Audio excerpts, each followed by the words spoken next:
Good evening, everyone, and welcome to another nerdy episode of Another Nerdy Talk Show, where we talk nerd! Ow! My hand is gonna be swollen by the end of the year, I promise you. It's not even red, though, but, why not? It's good to be back from vacation, everyone. It's really good to be back.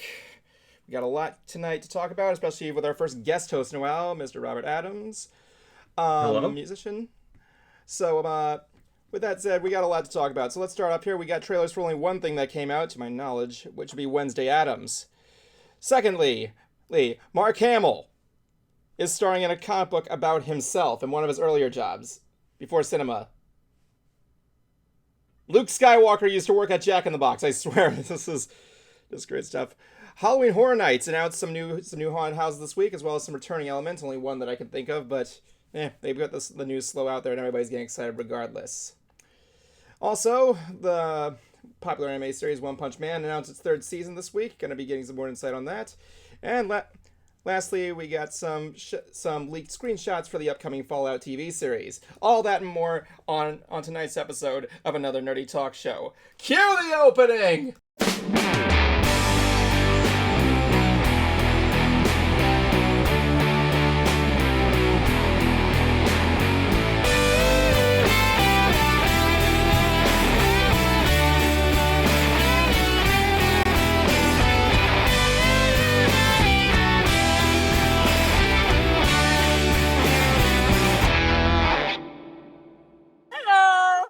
Also, Robert's here. And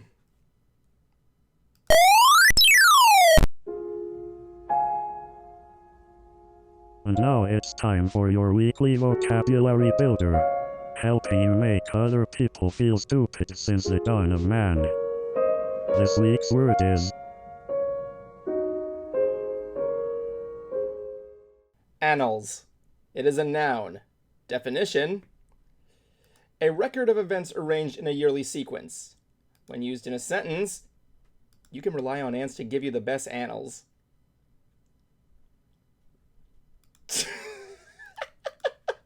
Congratulations, you are now 0.03% smarter. We'll be back next week with more ridiculous smart words you've never heard of. Or maybe you have. In which case, tough shit.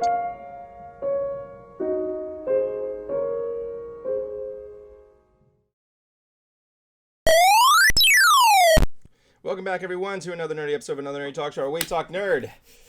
Oh, it's good to be back from the beach. It's a long story. We were at the beach last time. The background, we had the background, it was a beach, and they had the sea and everything. Anyway, I'm joined by my usual guests here. Jubbles, Jablosco, the asshole, and Kuma, the mildly tired. But also joining us tonight is our first guest host in a while, and not the first time being the last time. He's been on here before, Mr. Robert Addams, musician. And let me see what I got the list here. Musician, artist, harp player, juggler, flame hoop jumper. Wait, no, this isn't him. This is literally just, this is the talents of all the other, that imaginary guest I wanted to put on here. In fact, there's not even a list. It's my shopping list. And in fact, there's no list at all. I don't know what I was just talking about. An example of me trying to be funny. Anyway, how you doing today, Robert? Pretty good. It's 9 a.m. the next day in Yokohama right now, so He's from the future. pretty much. Evan, you're coming really loud on I Zoom. Not on the stream, but just like on Zoom. Okay, hold on. To me, it just sounds like you're just blaring. Hold on, let me just turn my gain down a little bit. Sorry about that. It's been this microphone's been giving me a little bit of issues lately, so I apologize. Am I good now? Yeah, sounds good. Okay, good. Oh my goodness. So like Oh, what? So, what'd you think of the word of the day or the word of the week?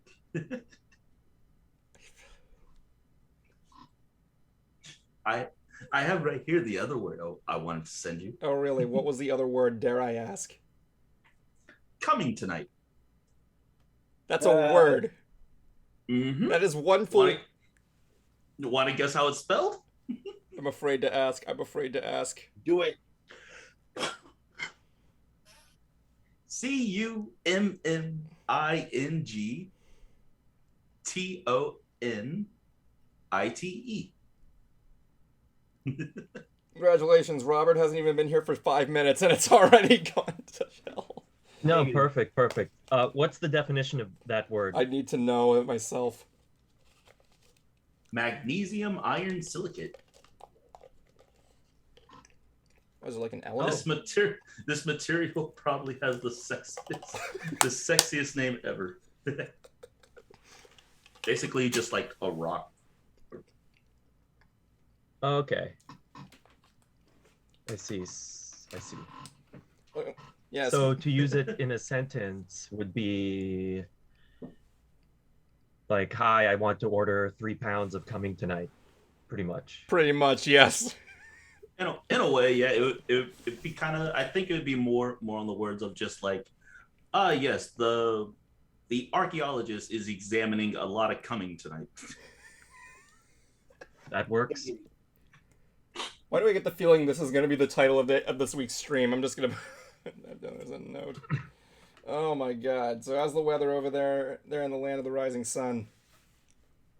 I mean, I moved from Florida, which had miserable weather, to another place which has miserable weather. It's just hot and humid, and by the time I walk 20 minutes, I just feel drained. So it's like you never left. pretty much, it's like, and there are mosquitoes here too. Really? Oh. So it's like I moved from one place that had mosquitoes and humidity to another place with mosquitoes and humidity. So you went to But so you went from Florida to the place that's kind of crummy to a Florida that's like slightly less crummy in a way. Exactly. The place is great, but the yeah. weather is not great. Yeah, their mosquitoes politely ask before they bite you. Yes. Oh my gosh. Gosh, it must be interesting there. I mean, how many years has it been since you moved? 3.5. Really? So I came here, January of 2019. Oh, I wow. moved here. Wow, that was a year. Let the record show, we've had Robert on the show before. He was our first guest, I think also in our first episode of the ants that was used in that was filmed in year 2020. So we interviewed this guy before everything went to hell. So yeah. Oh my, Brace that's what yourselves, caused everyone. Might be happening again. oh my god, it must be. That's what caused it. Yep, the next catastrophe is in the works. Yeah. Now we have monkeypox. Ah. Yep, it's only killed like how many people? I don't know. Hope you're getting well. But yeah, it must have been like crazy living there during that time, honestly. I can't even imagine. Yeah. Well, I got COVID. Oh, how was that? So because I live in a share house, I had to be quarantined. So it took like 2 days for them to arrange for this white van to come in front of my share house, pick me up, and take me to this empty hotel where they cleared it out. There was no one in the lobby. It felt like a zombie movie or like an apocalypse movie. And so I go down this tunnel, this hallway that's covered with plastic wrap, like Halloween Horror Nights or something. What? Into this empty lobby, and I'm just looking around, and a phone rings on the desk. So I walk up to this phone and just pick up the phone, and they tell me, okay, pick up this envelope with your key and go up to your room. So I stayed in that hotel for like a week, two weeks. Jeez, the way they delivered your key, it sounded like someone was put you in a saw trap or something. That's how it felt. Did the side of the van at least have free candy on it? No, it had the Umbrella Corporation logo though. Now it makes There sense. we go. Umbrella Yep, there it people. is. Some people, for some reason, that company always keeps getting second chances. I mean, me and Cruz were talking about that recent Resident Evil show that came out, and we were like, no. I mean, you got to think about it though. They like, besides being, the corporation we know that they are, what is their actual front? Like besides like their pharmaceuticals and everything, what is it that they probably actually do and everything? Like, who knows what they cured or invented, caused, then cured? No, I'm gonna say video game development. It evolved into the branch we know today as EA. So yeah, Zing. definitely. So anyway, we got our first. Let's talk about our first trailer for the night. Practically the only one, honestly. I know there were other stuff, but this was kind of the one that everybody was talking about. The trailer for Wednesday Addams. And no, I just want to emphasize, I did not just choose this because we have a guy here with the same last name. I'm just saying. My name has one D. Keep forgetting that there's 2D in Addams. So, so Tim Burton's Wednesday Addams trailer. What more can you say? It's a movie about Wednesday Addams. The trailer itself. So for this upcoming Netflix series, I got more than I was expecting. I'm gonna say that. Oh, especially with that scene of her releasing the piranhas in the pool. My God, that's a scene in the trailer. I swear to God. Like, I do like their take on it. Everything is, I guess, like now we're not gonna be focusing on the family as much now. Yeah. I guess the family looks really good, close to the old comic series. Honestly. I know, dude. I don't care what people have been saying. Luis Guzman, come on. Right. Yeah. Now. Like, I was satisfied with it. It gave me like an Edward Scissorhands vibe kind of deal with like mixing a character with like that monochrome look in like a world of color, which is an interesting. Which I like that glimpse there. It really brings back that nostalgic Tim Burton look, and yeah, the other designs there, especially the one for Cousin It, looked really cool. I like how he has like the staples on him or something like that. Yeah. I mean, what did you guys think? Honestly, were you hooked? I'm looking forward to it.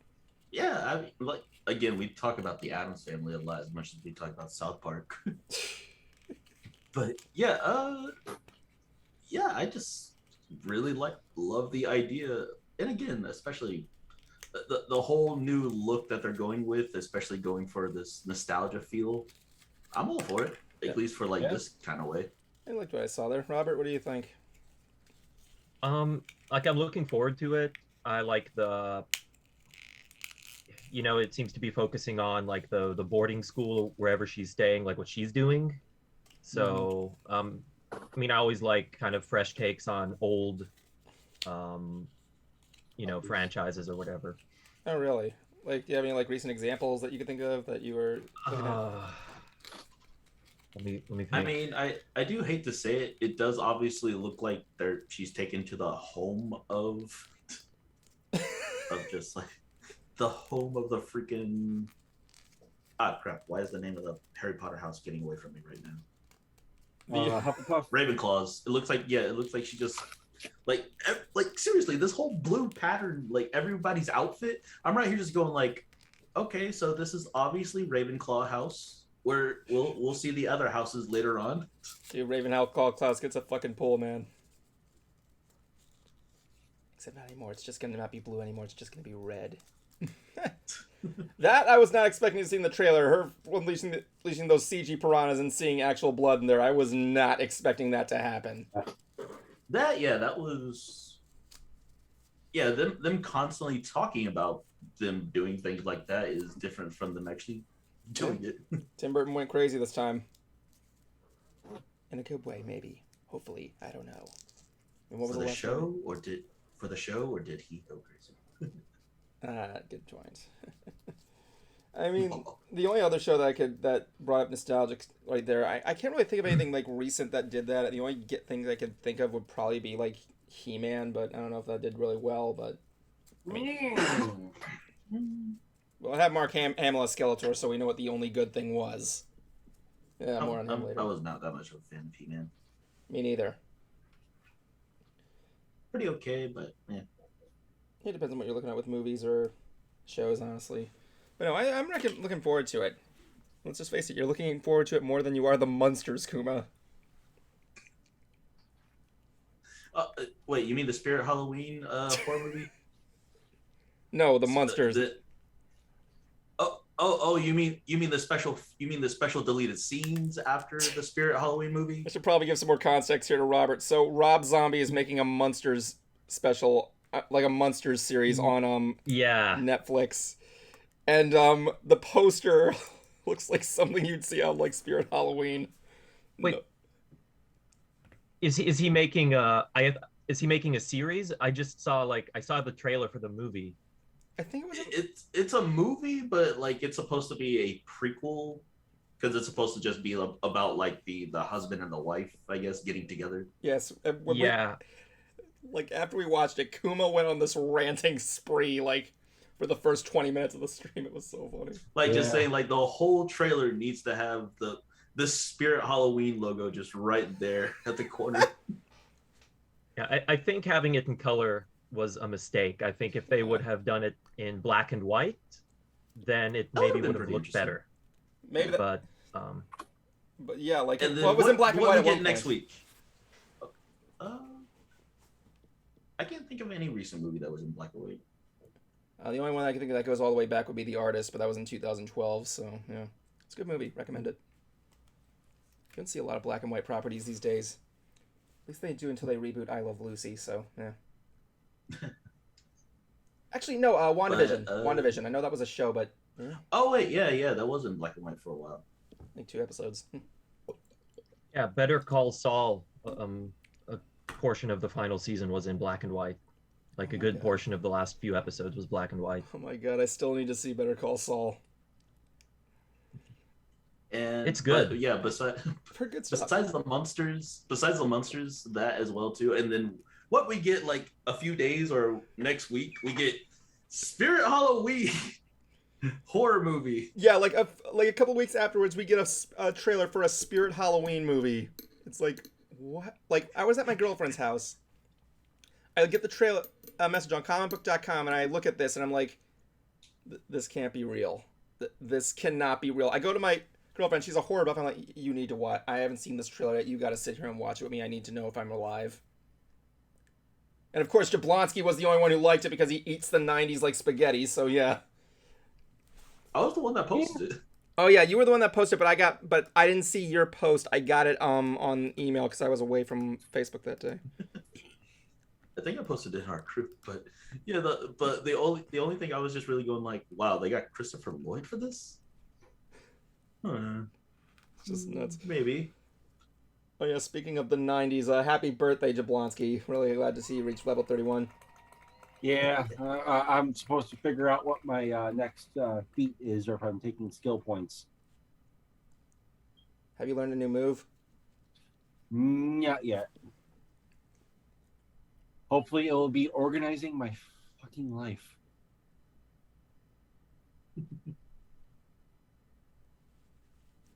Interesting assumption there.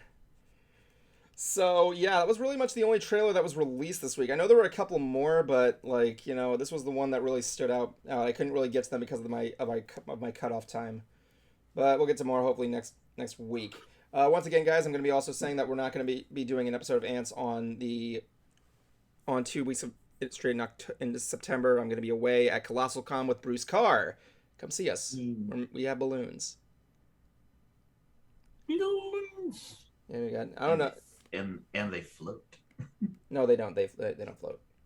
They're Bullshit. shitty balloons then. I don't remember to commission. Really, I'm gonna commit just for that Kuma. I'm gonna get a video of me commissioning Bruce to twist a giant middle finger just so I could just throw that at the camera at you. Put it on some water just so I can say, but it floats. Sure, why not? We're having it at a hotel with an indoor water park, so why not? Oh my goodness. Oh yeah, that's what I love about Colossal Con. I haven't been there, but so many people tell me about it. Oh yeah, Pocono Mountains. I used to camp there. It's good stuff, and that hotel's like legendary. Nice. Anyway, let's go on to the next thing here. So, Kuma, you sent me this. Let me just open up here. What cannot be said about the great Mark Hamill? Like, what can't be said here? The guy's famous for playing the animated Joker. He's famous for playing Star Wars. He's famous for those. What else can I even say? He's Mark Hamill, and everybody likes him.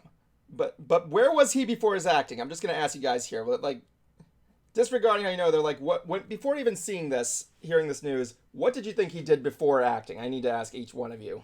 Jablonski, go. I don't know, actually. Good answer. Kuma, you. I really don't. Okay, Robert, you. Well, I know the answer, but let's say cab driver. I don't know. That was an interesting thing. I mean, like, I never even thought of that beforehand. But so, what he used to do, what he used to do apparently was he worked at a drive-through, more specifically at a Jack-in-the-Box. So apparently, from what I'm reading here, he worked drive-through at Jack-in-the-Box, and he got fired from it for doing voice impressions to the customers. I don't know how you can get fired for that, but okay, but whatever. Damn, could you imagine if they had video of that? I think he did a promo for Jack-in-the-Box doing it recently. I mean, Mark Hamill. No, I meant while he was working. I hope. But we may not have video, but we got something cool here. Apparently he's coming back with a new comic that documents his life before blowing up the Death Star. So I have the cover here. I apologize. I don't know how to really send documents in Zoom. I can try though. Hold on. Let me see what I got here. It's kind of all over the place. Zoom chat. For the record, everybody, we're using Zoom. Yes. Zoom is a zoo. It's a zoo. Come on, let's zoom. Come on, let's zoom. I said zoo, not Zoom. Come on. Zoom. I gotta deal with this every week. Every week.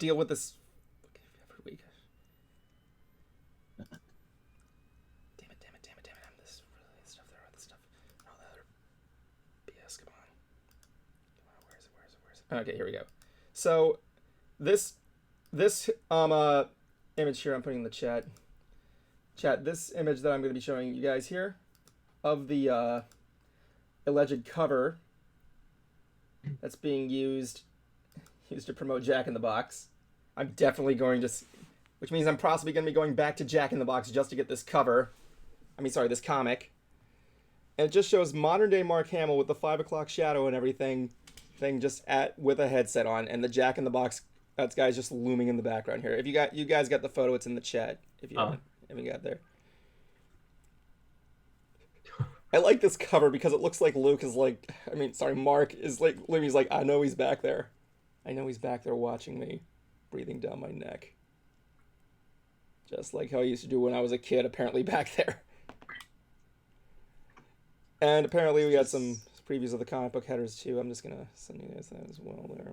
They're one of the, And also the title of it too. It just says, The Return of Mark Hamill. I know this is going to be a really redundant question to ask here, but I'm going to make the assumption nobody was expecting this. To say the Not least. really? Well, maybe from like a comedian, possibly. Like Mark Hamill is just something that I don't know. I don't know. I don't like follow that much of his work. What haven't you? All he does is usually just stay on Twitter tweeting Star Wars shit. I remember one time during the May the 4th season, he did a thing for every May Day on his Twitter. He just tweeted from one. I don't know. I could go down that list, but I don't know. So apparently you can get it for free at the fast food giant.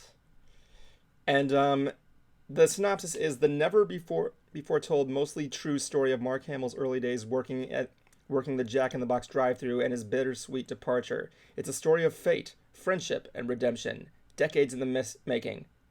Oh, and it's totally free. That is literally in the synopsis right there. Oh my god. It's from the point of me writing this, it was going to ship in 5 to 10 business days and had digital downloads. Written by Eric Stiles and Chad Goodnow and illustrated by Luke Dew. And okay, sorry, I lost my train of thought there. But I don't know whether or not to do. I'm hoping to find a digital copy of this, just for the sole purpose of just reading and reacting to this on a future stream. I'm telling you.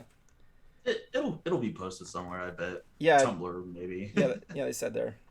I just want to get a copy. Go to a convention he goes to and just go up to him and say, please, I beg of you, sign this. One step better. You should go to Jack-in-the-Box. Just get their burger, then have him sign the wrapper. That wasn't all that sketch, man. I think that way to make me remember that nostalgic all that sketch. Oh boy. Oh my god. And then again, we all had that starting job there. I was with the bowling alley. Jablonski was Jablonski. Kuma, I don't know. And Robert, where were you working first? I just gotta know if you don't mind. Call center. Really? Yeah, for Puma, I think. So people would call in, with wanting free shipping and stuff. It was fun. Interesting. And I actually worked at a library. I didn't know you were a librarian at one point. Yeah, it was mostly just like putting books and like hardcover books into like the plastic cover thing. It's interesting stuff there. Actually, I'm That around. and drinking a lot of coffee. Well, I can live off Wawa coffee for a long time. Which actually reminds me, there, Robert. Where are you working now? Now over there. I'm working at an Kaiwa, like teaching one-on-one English lessons. Oh, nice. Oh. So Read that. yeah, like when a lot of people, when I tell people I teach English, I think the people imagine that I teach like a class, but it's all one-on-one, like conversation lessons. So it's pretty cool. You get to meet a lot of interesting people. Where you got like voice actors, celebrities, the deal stuff. Yeah, like one of my clients was a guy who was building satellite parts. Somebody else, works on AI, Really? stuff like that. Yeah. Sounds like a lot of work. CEOs, a lot of, and then, just, people who work from home, all kinds of people. It's cool. I can imagine it is. I mean, like last time I saw you, I think you were working. I forgot where you were working in 2020. Honestly, at the time. It's in 2020, same place. Oh, Yeah. you were still doing English teaching then. Yeah. Oh, I could have. So my goal is once I get my degree, I should be able, my music degree, which is what I moved here for. I should be able to teach koto. Oh yeah, you were telling me that. I believe you were learning. Are you still learning the instrument still, or are you like fully mastered on it? Yeah. Oh no, I have a long way to go. I'm going for my exam, hopefully early next year. So I have to perform a bunch of songs and also do like a written exam on music, on the history of the instrument and the school, music theory, stuff like that. Oh, nice. So, But yeah, it's not a bad gig. I can imagine it's not. I mean, like sitting there teaching English must not be that difficult. I'm making assumptions. I apologize, but yeah. It's mainly talking. I mean, talking to someone for 40 minutes, it can be a bit, especially if the other person is very shy and their English is not very good, kind of holding the conversation for 40 minutes can be a bit much for an introvert like myself. So. Oh yeah. Yeah. Anyway, since Cruiser's not here yet, I was going to talk to him about Halloween Horror Nights, as well as these 4 new haunted houses here. I'm going to wait till he gets here. So, since I'm on that subject here, I might as well talk about the recent anime announcement that went crazy. That will be the announcement of the 3rd season of One Punch Man. I've seen the animes. I've only seen season 1. Hell, I cosplayed one of the characters from it. I didn't see season 2, but Jablonski has. I think Kuma has too. Don't know about you, I've seen Robert. some of it. I have not. You haven't seen it? Have you seen the 1st season? Or? No, I have not. You're familiar with the story, right? I know it's kind of like. Oh, look who's here. Actually, I'm not familiar. Oh, hello, Justin. Okay, now No, I don't know much about the story. I know it's a guy who can kill people with one punch. Well, right? Essentially, yeah. The guy who made it, I believe he went under the pseudonym One. Apologize if I'm going off screen there. I'm trying to rearrange the screens. He said one of his ideas was he looked at all these other animes and saw the concepts of heroes, and how at the end of the anime they basically reach full strength, all like the super forms, the best abilities. So he wanted to make a story that says, okay, I'm gonna do that, but instead of in the beginning, it's the start. So the story is essentially, apologize if I get this wrong, you guys can correct me for those who've seen it. This guy named Saitama who wants to grow up to be the best superhero ever. So he does basic training. What was the regiment, Jablonski? It was 100 push-ups, 100 It was like sit-ups. 100 push-ups, 100 sit-ups, and I think it was like 1,000 kilometer. It was a 100-kilometer run. Yeah. Too bad he can never catch the sail. Yeah. Yes, I know. I mean the fly. No, it was a skeeter. It was a mosquito. Yeah, it was a mosquito. But he goes through this life, and his goal is to become the best hero ever after saving this kid with a chin that looks like a nutsack. That's actually how it's described. So I saw a meme of that said like Peter Griffin origin story. it's ironic because I think he becomes like a politician that's of the city, or like the mayor of the city or something like that. So he trains and trains and trains to the point where his hair falls out, and successfully he becomes the most strongest hero on the planet. Yeah, destroying villain by villain by villain. There's only one problem. He's the strongest person on the planet and can defeat anybody with one punch at one point, to the point where he has no fear, no good emotions, or basically anything. The only thing he wants is someone to match his strength. And there's your story. It's just a guy trying to find the perfect opponent. Which is funny. Yep, good comedy, good stuff. Which was done on Digimon. Well, kind of. I don't know about that. Season 1, I think, was a good shot there, just showing the start of it and what he's trying to strive for, as well as getting up in life. Season 2, I never saw. Jablonski did. I heard stuff about it. Some good, some bad. So, Robert, how are things going over there in the Far East? Good. Same old, same old. Got a lot of people responding to your interview when we first had it on the website. Got some good feedback on there from it. Oh, and any interesting feedback? From at least on Twitter, because I noticed when you were posting it on Twitter, everyone was like, "Ooh, this looks interesting." Oh, that's good. Yes, because I'm trying to. I don't want to use the word clickbait thumbnails, but at least eye-catching thumbnails, just because the thumbnail we created for you, I'm hoping it came across like, wait, what's this about? Some guy went from America to Japan to do this. So, I mean, great to, as you told me, you originally went there just for your Koto studies, but and how are those coming along too, by the way? Good. It's kind of, right now I'm learning a song that a senior Koto player told me is like the hardest song I will ever learn on Koto. Oh, geez. So, yeah.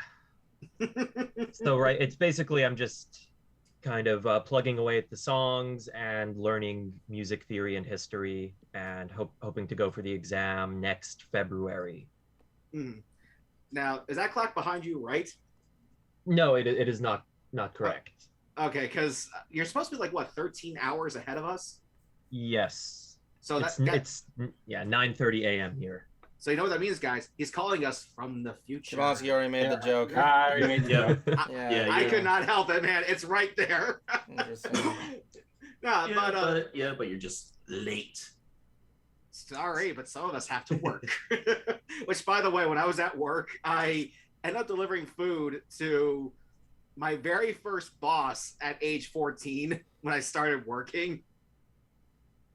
Yeah, I originally started working at a bowling alley down here in Florida, and I worked with this woman named Peggy.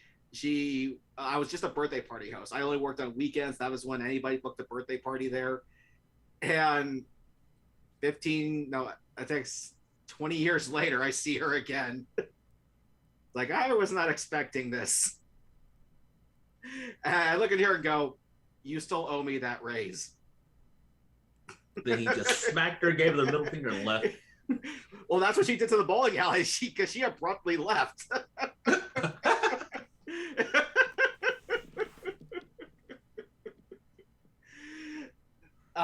Now, Rob, I've been listening to your 3 songs. You're still working on your 4th one? Yes, yeah. Just got to record a guitar solo and then vocals, and then it'll be done. Now, can you give us an idea of what this song is going to be about?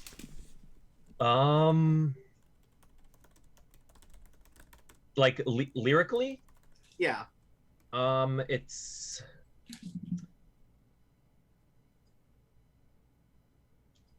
let's see. I'll give you a lyric from the song.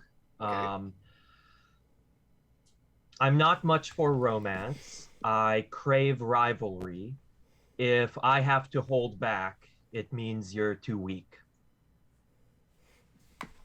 Ooh, nice. So that kind of sums up the vibe of that song. I'm looking at some of It's kind of upbeat. It's upbeat. Actually, we were at first it was kind of more of a mid-tempo-ish rock song, but then we were talking and I asked David, I was like, do you know Galnerius? And he was like, oh yeah, I love Galnerius. I'm like, can we do something more like that? And the band Galnerius is fantastic if you haven't heard them. They're like a Japanese metal band. So it's kind of like our Galnerius song. So Googling. going to the chat here, looking around some of the stuff that was down here. Apparently Mark Hamill used to play Darth Bane at one point. That's some really interesting stuff. Thank you for that, Blue Psycho. Wow. Basically what I was getting at is that the manga artist Yusuke Murata tweeted that the big news, and we're still waiting on more details about what's coming on in the next season. I don't know how it can go from there, but Hopefully it'll be a good season. yeah, considering about about the stuff you were talking about the second season. I remember when when it came out, you were talking about the whole stuff with it and things.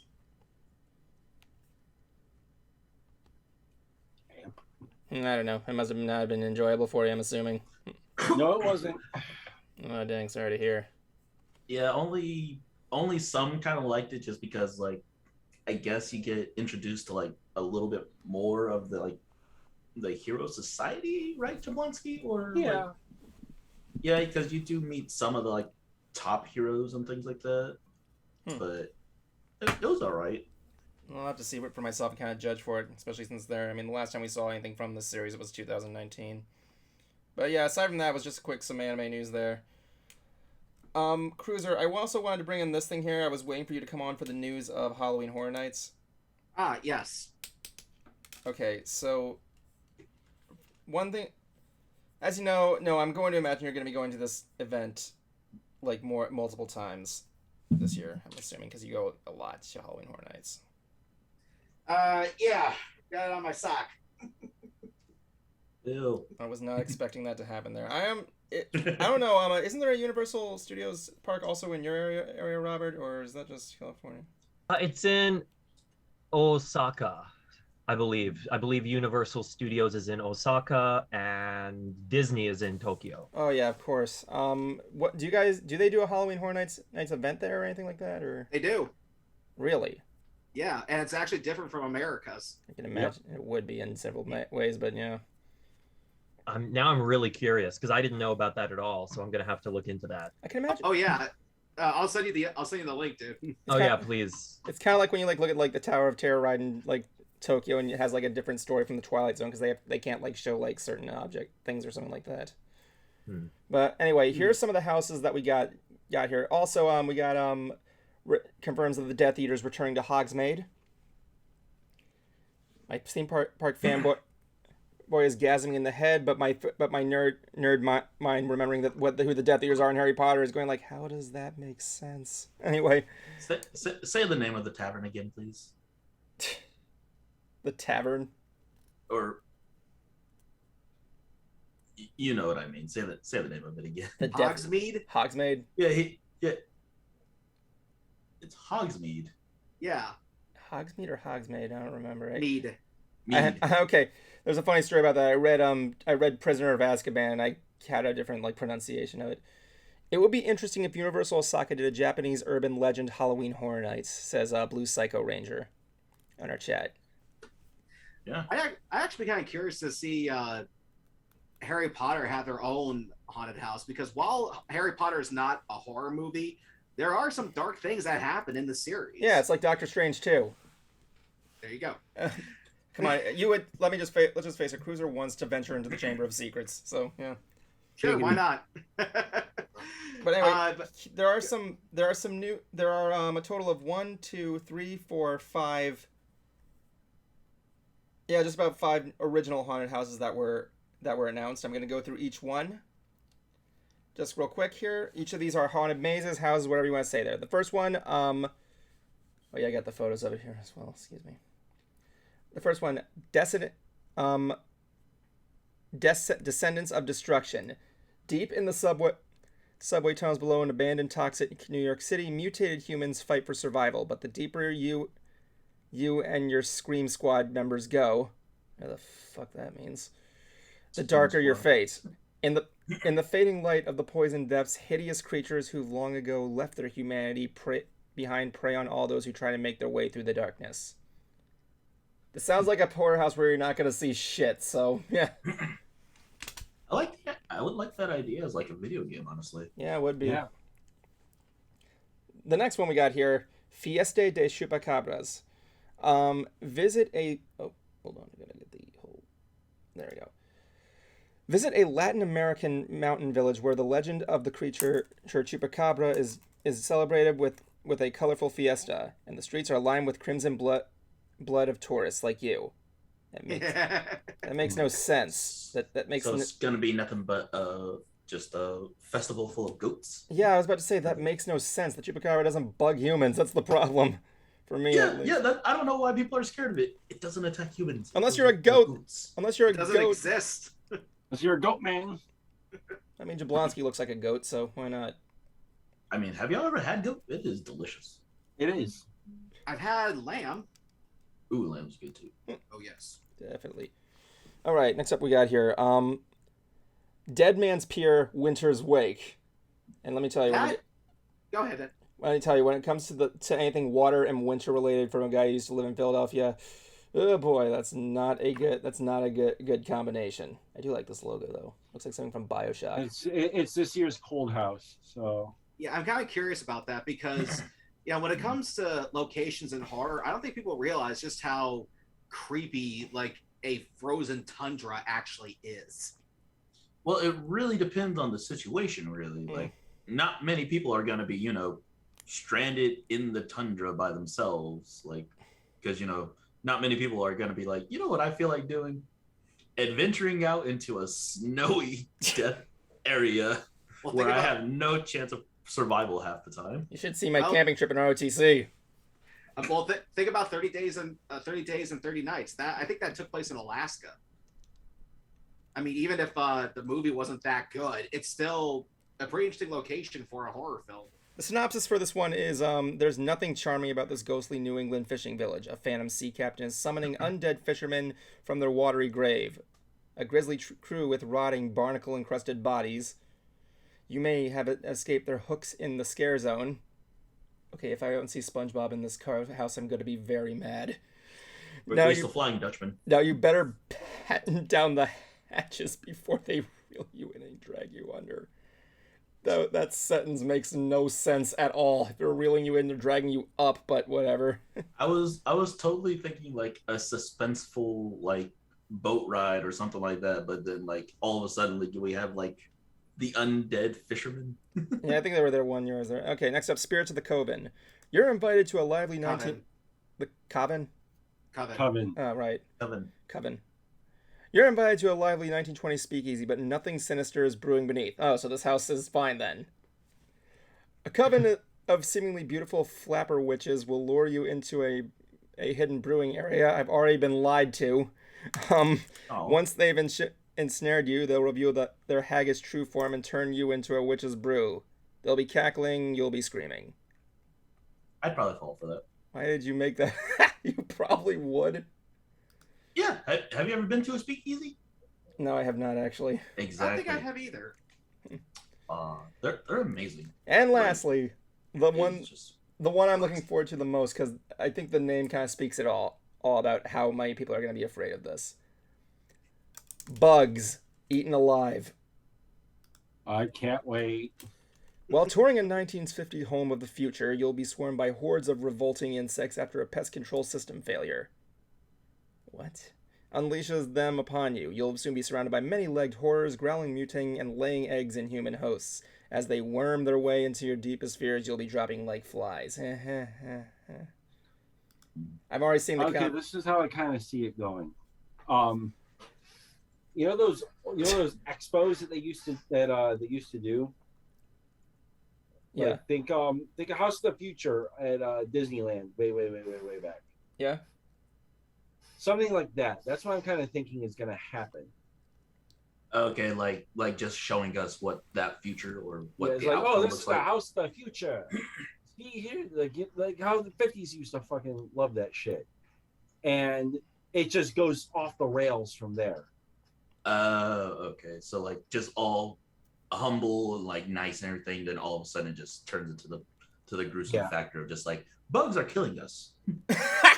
Though Like, this yes, this we is live in the future where this is like possible. how I'm sorry, I just like how nonchalantly you said it. Well, I'm checking out the Japanese lineup, and Robert, if you go to this, I'm going to be so jealous. The first one on here is something called Sweet Zombies. Now I cannot read it because the description because it's in Japanese, but that is at least the picture of it. That's the thumbnail. Oh yeah, street zombies. The second I thought he said sweet zombies for a second. I was like, same. Yeah, my mistake. But the second one, I am not misreading. It's Biohazard. Wait, like Bioshock, Biohazard? As in Resident Evil. Yeah, it's Resident Evil. Yeah, I keep getting them. Lucky. Universal Monsters: Legends of Fear. So I'm guessing it's based off the Universal Legacy of Monsters. Yeah, that's gonna be the one here as well. Next one is Cult of Chucky. Chucky's Hospital Ward of Madness. Dude. Okay. Not interested. Okay. This next one though is called Zombie Day Dance. That doesn't sound scary. That sounds awesome. That sounds like a rave. Right? Going back to that bug house real quick, I wonder if we'll actually get a human centipede out of this thing. Oh god. Oh no. Shablonsky, you had to go there. Why? Yes, I had to go there. Jablonsky, man. I'm gonna come down to that screen and break this bottle over your head if you give me that movie vibes again. This next one sounds interesting. Okay. Sherlock Holmes: The Curse of the Rose Sword. I've heard of that book. Is it someone reading it? And lastly, something called Rat Tat Tat plus Hollywood Dream: The Ride. Wow, they have a themed ride. Of course, there's a mascot. That bear is called Hamikuma, apparently, a spooky street icon. Right up there in the corner there, if you guys can see. Yeah. Oh my god. And I don't think this is Hello Kitty, but I know Japanese love cute things. Ah! My Melody and Kurumi. My Melody. And Kuromi. You know, for the kids. So, but if you do go, be sure to get lots of pictures and videos for my theme park channel, please. If you go. Yeah, because I would love to see how they do Halloween over there. Because I'm not. I've only seen a few Japanese horror films, like legit ones, not American made. Japanese ones turned to American ones. Like one I remember was Ichi the Killer. Oh, they did a house for Ichi the Killer? Oh, really? I'm talking about the movie. Oh, okay. I saw that movie. I'll never forget seeing the smoke coming out of that dude's cheeks, and then he removes the piercings from his cheeks so he can actually fist some dude's fist down his mouth. What? Yeah. Yeah, that's a great scene. I'm sorry. What's that? How does this because he has like the slit mouth that he holds together with earrings, and at one point he takes them off. A guy goes to punch him, and his whole mouth opens, and the guy's fist goes in, and I think he bites the guy's fist or breaks his arm off or something. It's very graphic. I gotta look That's this a wonderful up. movie. I gotta look this up. Ichi the Killer fist. The only God horror movie I've seen. Did you find it? I looked it up. I got this one image of just a guy's fist in his mouth. Yeah. Oh no, I've seen two horror movies that are Japanese. One Missed Call, and there was one called Locker Numbers something. It's like literally the movie was just like this locker about this. It was like possessed or demons were from it or something like that. The remake of One Missed Call is one of the worst horror movies I've seen in my life. That's truly awful. I think that had a computer animated baby in it. You're sure you're not mistaking, dude? You're sure you're not mistaking that for Twilight? I mean, well, that movie was. I saw the first like two of those. I couldn't take those. I saw one and I didn't even get over it.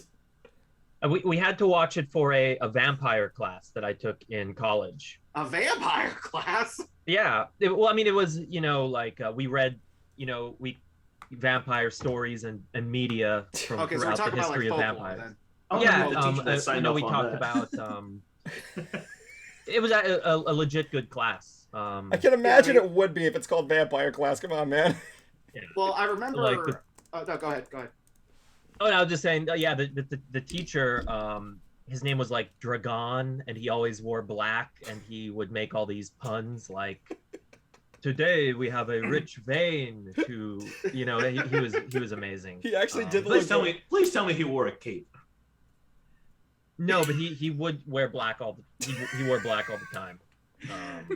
Now I was remember though, one of the former producers at Channel Awesome, Maven of the Eventide, I think is how you pronounce it.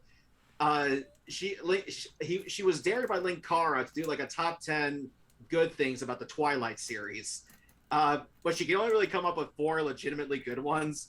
And surprisingly, she put at number 1 the fact that they sparkle, because that's one of the things that makes them original. Yeah, like it or not, it is original. Like, okay, we'll give you that one, I suppose. But yeah, I have not even seen one of those movies, and I don't plan on it. I saw one and I didn't even care about it. It's not good. It's not good bad enough to be fun. It's not like watching The Room or something. It's just painful. Yeah, give it time. Netflix will make a remake of it and it'll be better. And speaking of The Room, years ago, Evan and I actually went to a live screening of that movie. God, when they were talking about the whole throwing spoons at the screen, yeah, they weren't kidding. that was the best. Like Evan actually got on the floor to make a spoon angel. Yeah, I legitimately did that. It was the best. Yeah, we sat in the front row and I got pegged with a couple. Anyway, I'm gonna go on to the last coverage here before we go into Hooked Harmonics. Which will be done by our guest Robert this week. Yeah. So apparently there's a Fallout show on the way, and leaks are coming out like one game on Kinect. So yeah, this guy took pictures. I believe his name was Shanomanon SHMANOMENON.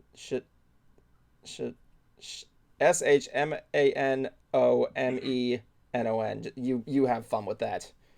Phenomenon? I guess so. Oh.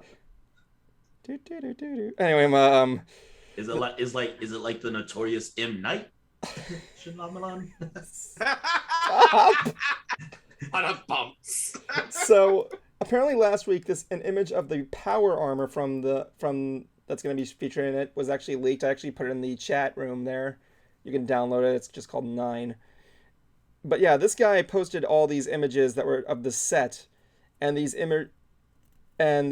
images were taken down. But as we know, this is the internet, and nothing escapes it. Never. You put one thing on the internet, it's never coming down. Yeah, Even deleted tweets somehow survive. it's called Wayback Machine Scene, dude. So with that being said, I actually got images here of the actual set that I'm gonna be sharing with you of some of the cool photos, because they look legit awesome. I haven't seen them. I'm gonna go with each one here with the first one. I want to apologize, I have to do one at a time here because Zoom is being Zoom. So the first one we got here is this shot of one of the hallways here at the backstage. It looks like something out of Star Wars, but still with the Fallout colors and everything. And Wow! I know that looks fantastic. It looks legit. It does look. It does remind me of Star Wars at Disney. Kind of does, yeah, like something you'd see there. Like maybe the lighting. I think so. Yeah, that is like the inside of a vault, pretty much. We also got just this shot here. It's just some of the outer exoskeleton of the set. That always baffles my mind when you step in the set and everything looks so cool. Then you step outside of it, you see what I call the skeleton of it. Yeah, it's really weird. I actually had to build one of those one time. Going on to number 3 right here. the shot here of more of the hallway, some of the equipment on the floor, really good stuff. It looks more like you can even see the blue screen in the background, which is even cooler. Which is wondering me how they're following the 180-degree rule in this, but whatever. I'm not going to complain. And then we get number 4, which is this grassy abandoned field. Again, Oh, that looks so cool. I want that in my backyard. you want a dystopian nuclear holocaust in your backyard? Yes. Why am I- That isn't actually no. Again, this is the inside of a vault, so we're gonna be inside. Unfortunately, I can't share number 5 because I couldn't get the right file format, so I'm gonna just go on to the 6th one, unfortunately. But it's to put it simply, it's basically similar, just at a different angle. So, lucky you. It's this farmhouse here. Here from an outside, it looks amazing. This is one of my favorite ones. I love it. Oh wow. I'm sorry, I forgot to hit share on it, guys. My bad. I'm gonna go through them real quick there. This was number 4. This was number 3, number 2, number 1, and of course there is the image of the power armor. Okay, then no. So it's a farm and a vault together, I guess. Yep, they got a little bit of a set. Yeah, usually on sound stages they like share sets with other stuff. Got one of the pictures of the dude right there. I don't know. I keep forgetting this character's name. I'm not a big avid Fallout player, so I apologize. I'm not either, but I might be now. This looks awesome. I know, it's a good game. I really want it to be on the Switch. And lastly, this one here of this outside supermarket on one of the outside sets. It looks amazing. I love it. Yay! The Super Duper Mario's back. Yay! Super duper what? The Super Duper Mart in Fallout 3. Oh yeah, that's right. That's right. We're I thought you said Mario at first. We're shopping as a pleasure. It's one of the first markets that is available that you have to go to clear out as a first dungeon and things. God, the attention to detail is so cool. Yeah, nuclear. Yeah, it looks fantastic. Yeah, well, you look at zombie apocalypse scenes like that. It's just amazing with the detail. I didn't even know this was coming out, and I'm looking forward to it. Does it say where it's coming out? I believe Like Netflix or Hulu or HBO Max? I think it's Amazon Prime. Ah, damn it. Possibly, I could see. What I that. read, the series is going to be set on the East Coast, maybe. Nice. It probably might take place around with Fallout 3, the whole issue of the water and all of that. Oh, okay. Yeah, it is Prime Video. I loved 3, but New Vegas was my favorite. I haven't played 4. 4 I heard good I've stuff played a bit about. of 4. 4 is fun. Yep. That's all I'll say. Definitely. Oh yeah, and of course there was also that other one. What was it called? Fallout. 76. Fallout. Fallout. Real nuclear disaster. I've just watched the compilations of bugs from that, which were pretty hilarious. No, it's called. No, I know what it was called. Fallout. It just works. It just works. Todd, come on.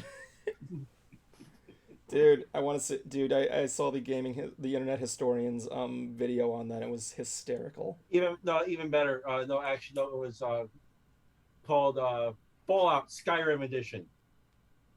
Ah! Oh my god. Anyway, we'll be right back, everybody, with Hooked on Harmonics. Robert Addams will be hosting it. Stand by.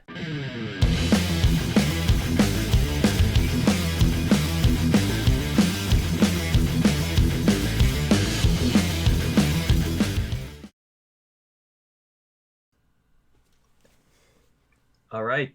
So, I chose the official soundtrack for Amid Evil, which is a first-person shooter that came out a few years ago by Andrew Hulshalt.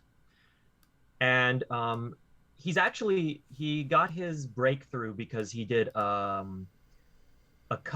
metal cover of the Doom songs called IDKFA.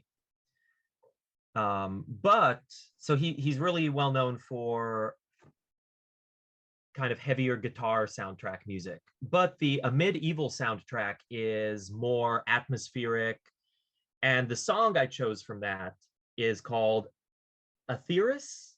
You spell it Aetheres. Mm-hmm. So I would recommend looking up that song. I think it's one of the highlights from that game.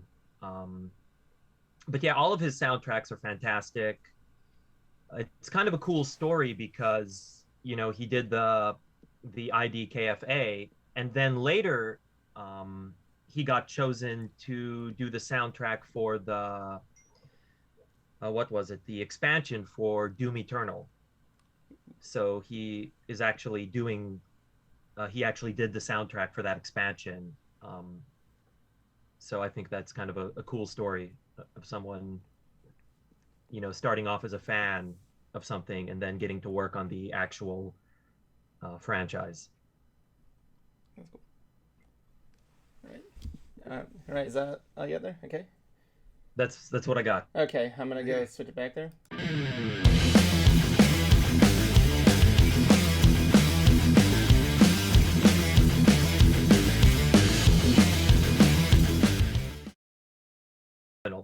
A Medieval. It's one of my favorite first-person shooters of all time. I'm looking at the chat room again. Blue Psycho Ranger strikes again by saying, for the house with the universal monsters, someone should go in there dressed as Simon Belmont and see what happens. Not the video game Simon Belmont or the Netflix Simon Belmont. I want you to go in there as the Simon Belmont from Captain N, please. The gay Punch one? the first Dracula you see. Punch the first Dracula and just be like, oops. Tall, dark, handsome. Punch the first Dracula and go oops. Kuma 2022. Oh my god. So aside from Jablonski's birthday, it was my mom's birthday this week. And it was also Brawny's.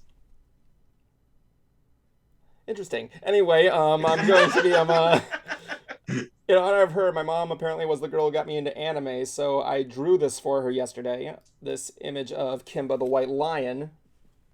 Aww. I just wanted to share that. I just wanted to share that with you guys because I loved how this turned out. Really interesting stuff. I like how. I like how my. Wait, what? Was that supposed to be like the Japanese Lion King? Yeah, there's that conspiracy theory. Oh, well, they came out before Lion King, though.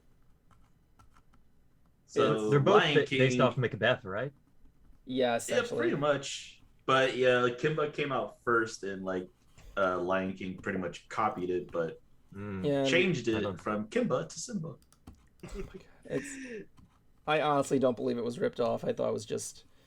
Well, I haven't seen it, so I can't say. It's a cute But- shit. It's cute. It's literally the same thing. It's cute. But anyway, Oh god, it's got a box. yeah, basically, I got this coupon from Amazon saying get $10 off an order of $20 or more if you do the whole locker pickup thing. And I gotta say, I wasn't expecting it to be the way it was. I figured there was like a keypad somewhere or a screen I had to touch or I had to scan my barcode. But no, it actually just connects to your Bluetooth and pops over the locker that has your thing in it. So Right. I was. Hold on, What? I'm gonna put you on full screen in a moment there. I have to make a quick edit. That's what I was doing there. But keep talking. Just keep talking Okay. about stuff. So I was trying to find something that I would like, something that I could possibly use. Because, when you're a nerd, the things you like, let's just say, like, not every coupon will work for them. So I couldn't use this off of any, like, private seller on there. But what I did find, it did accept. So when this is over, I'm going to be trying out this. You got a Lego set? No, it's a Mario game, actually.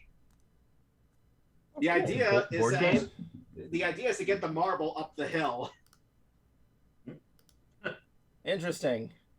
Yeah, it's called Link Super Mario Adventure Game Link System. Conquer 7 zones through Bowser's castle. Yeah, you basically have to guide a marble up that castle, with by pressing various buttons, switches, and levers. Who made that? Let's see. I think it's actually just called Link System. No, Epoch Games. I was about to say Linksys. That's the name of that wireless internet connection deal. Yeah, and My router made you a Mario game? Come on, man. yeah, so I'm gonna be curious to try this because I remember when I was a kid, there was a version of this thing that was obviously not Nintendo. It was actually almost like a putt-putt course, to be exact. So I'm gonna be curious to rip open this bad boy, put it together, and try it. But yeah, Maybe, if possible, get Charles Martinet to sign the box, even though I'm sure his voice is nowhere on it. What? And speaking of Charles Martinet, nice little segue too. He was in the new Dragon Ball Super movie. He was? Yeah, Really? As what? he's the main villain. He played Magenta. Are you kidding me? Magenta. I'm not kidding. I still need to see. I'm sorry. In real life, if you're named after a color, I don't feel any threat it's from Dragon Balls. What about Red from Pokemon? No, still. No, the only Red I respect and fear is Red Foreman. No, but but yeah, good. yeah, he's the son of the original head of the Red Ribbon Army. Oh, okay. But still, him doing a villain, that's different. Yeah, and he was actually really good. He actually got to say something more than just a sound bite. Yeah. Yeah, and that's one of the things I'm still wondering about for the Super Mario Brothers movie that's coming out. Because Mario always talked in sound bites. He didn't really speak in full dialogue. Now, granted, it's going to be Chris Pratt. not He's Charles so Martinet. cool. Okay. And there are some bits on where like Mario kind of just talks, but like I know not like full sentences, but just like he does like say a phrase every now and then. So I'm going to be curious to see how it's going to turn out. And I know Charles Martinet is in the movie. His name's actually on the poster. Oh yeah, of course. He's probably Nice. gonna cameo. Mm-hmm. He'll probably be like Koopa number 3. It's gonna be a quick cameo. Comment below. Get yourself a cameo. Forgot I'm who curious said on who's gonna be Bowser. Jack Black. But yeah, that's who it was. I don't know why I forgot that. My God, I don't even know like what's going on with that. I don't even know how how it was received in Japan. But yeah. Actually, I haven't really seen much of Jack Black's work in a while too. But yeah, go ahead. Cruiser. Well, because I'm just so curious about how he's going to talk because Mario did actually talk in other productions. They just weren't run by Nintendo. It was the various cartoons, the live action movie, and Mario Hotel, which no one really should talk about. It's Hotel Mario, and we should talk about it always. I try to take Evan's bit, and he takes it back from me. No. Anyway, so Robert, what do you get? You're always busy over there. What do you get? Whenever you get a chance to, what do you get to do for fun over there? For fun, I like going to my favorite bars, playing PC games. That's pretty much what I do in my free time. Well, hopefully you'll get a chance to check out Universal Japan. What can I say? It's just a place I'm curious to see. Like, they sell the Jaws ride over there. We got rid of it down here a long time ago. Oh, really? Yeah, yeah. That was like iconic, I thought. It is. I mean, it's like, as a matter of fact, on the theme park channel that I do with my friends, it was one of my favorite rides because if that ride breaks down, you can't exactly just get off and go. You're stuck there in the water until someone has to pick you up. And just, I would just love to see that shark pop out of the water one more time. Cruiser, if I've told you once, I've told you a million times not to plug Park Geeks, that show where you and your friends talk about theme park knowledge for at least an hour. So that's really enjoyable. And sometimes stream. And sometimes, sometimes soon we'll have your dad on. Yes, you should not talk about how you guys should subscribe to that channel. You should not talk about how you would enjoy your time if you're a theme park fan. Nintendo, give me free stuff. He never will. But do you get a chance to go to like Comic-Cons over there?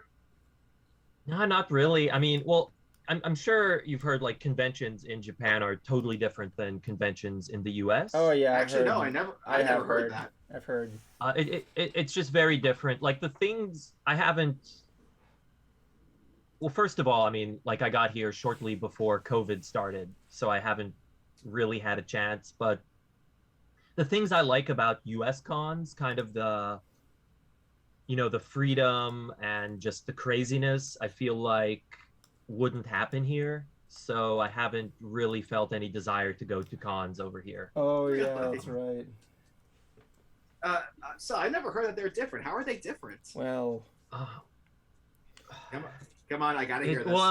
well, for example, one difference is you don't just walk around in cosplay the whole time. There's a specific area where the cosplayers are, and you bring your costume, change into your costume, go to the area, people take pictures of you, then you change out of your costume and you leave the area. Really? that's It's a whole lot more structured. Yeah, that's And like, I love the chaos, the just random hotel rooms, strangeness. That's why we you go. know, Here's a little trivia fact for you, Cruiser. Over in Japan, some of their phones or certain phone companies over there, they have it where their phones have like this little switch on them that turns off something, or no, that's a different thing. Over in Japan, they have it where like they're in their settings, you can't turn off the shutter of your camera. Really? That's You true, can, like of the shutter sound, like so that people know that you're taking a picture. Because over in Japan, that's literally illegal to do. I did not know that. To take pictures of someone without their knowledge over there, and to record them without their knowledge as well too. Like if you had like just not like recording them on video, but like just like recording like if we were talking, that without their knowledge, that is literally illegal to do over there. That I didn't know. Although I mean, I've just never wanted to record someone without their knowledge, so I guess I never came across that law. I mean, I'm a videographer, so I have to get like regular like natural like interactions. So yeah. Because I know over there, their privacy laws are just like kind of very more strict than ours. Is there one thing you actually do miss about living here in the States?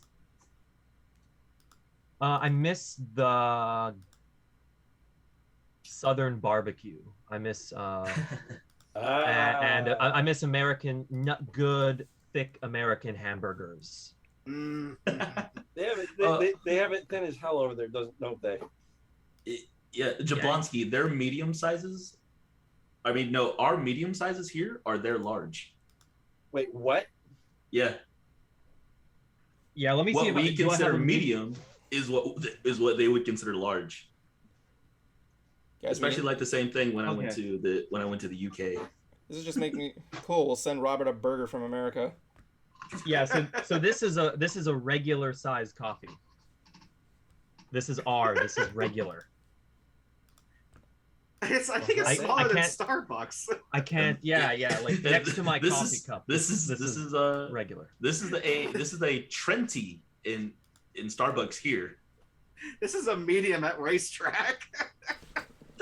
Yeah, that's. This is a Sprite can. They have those. But I do miss the larger drink sizes, but that's fine. I just buy 2 coffees instead. But I miss the hamburgers. Dude, must be crazy there. Like I said, we should just get together, just go to Burger King one day and just get a burger, send it to Robert, have fun. and it also is too that most of their food is like recycled, or like, well, not like recycled, but like it's kind of, I don't want to say they reuse the same food or anything, but it's like their food is like, how did my friend describe it? She said it was she said like most of the food there, like besides like fish or like everyday common food kind of thing like that, like some food to her seemed like they tasted kind of like artificial almost. But I don't know if that was like a specific place she went to or if that's just something in general. I don't know. I mean, I usually just have like the, I guess, regular food, and it, like, what I've had has been pretty good. I mean, of course, like the ramen. Like I've had some good Italian food here and some very bad Italian food here. But I mean, I can't talk because I mean I'm from the place where Olive Garden is, so I mean we don't exactly do Italian food the best either. But Me and some friends actually looked it up. They do have some Cuban restaurants there too. I have not tried that. Cuban food I've never had before, honestly. I've never even thought about even trying it. We should have actually thought to have Bruce Carr on here because he was in Japan just a few years ago. Yeah, he was just there. He sent me when we were driving there. We were driving to Pensacola, right? Mm-hmm. And it was during the time he just got back from it. He brought me all the stuff that he got from it, and he wanted to show me every picture he took. He took a picture of almost every vending machine he stopped at. Because I heard the vending machines. Dude, their vending machines are awesome. Yeah, I heard they're legit. There's a cake vending machine I want to go to over there. Have you ever had a chance to stop and nose the vending machines over there, Robert? Pretty sure. I haven't seen anything too crazy, but like I haven't, you hear stories, but I haven't. I just seen normal food ones, but I know there are some more creative ones. Yeah, everybody knows what y'all know what the little gotcha things are, like the little like pin or pop-up ball thing, whatever it is. Oh yeah, I've seen those. Yeah. Apparently, there's a lot of those as well too, and there's some random ones. There's this one I saw on TikTok of someone just posting saying like, "Yeah, this is like gotcha machine where you could just get some random person's photo." What? Legit, a random Japanese person's photo. You just pop it open, you have their photo. And that's why the privacy laws must be stricter over here. Something happened. Yeah. I don't know. Japan is easily one of the places I want to stop at before I die. It really looks interesting. It's wonderful. It's a nice place to live too. Oh yeah, like I'm interested in the culture and all the. I heard living there is pretty good. I mean, you're speaking for that. I mean, like you've had experience. I'm assuming. So yeah. Yeah. No, this is a green screen. I'm in Florida. It's been a lie. Just next April Fool's Day, I'm just gonna come out and be like, I've been in Florida the whole time. What was it like getting adjusted to the new time zone? That wasn't too bad, because I'm a night owl anyway.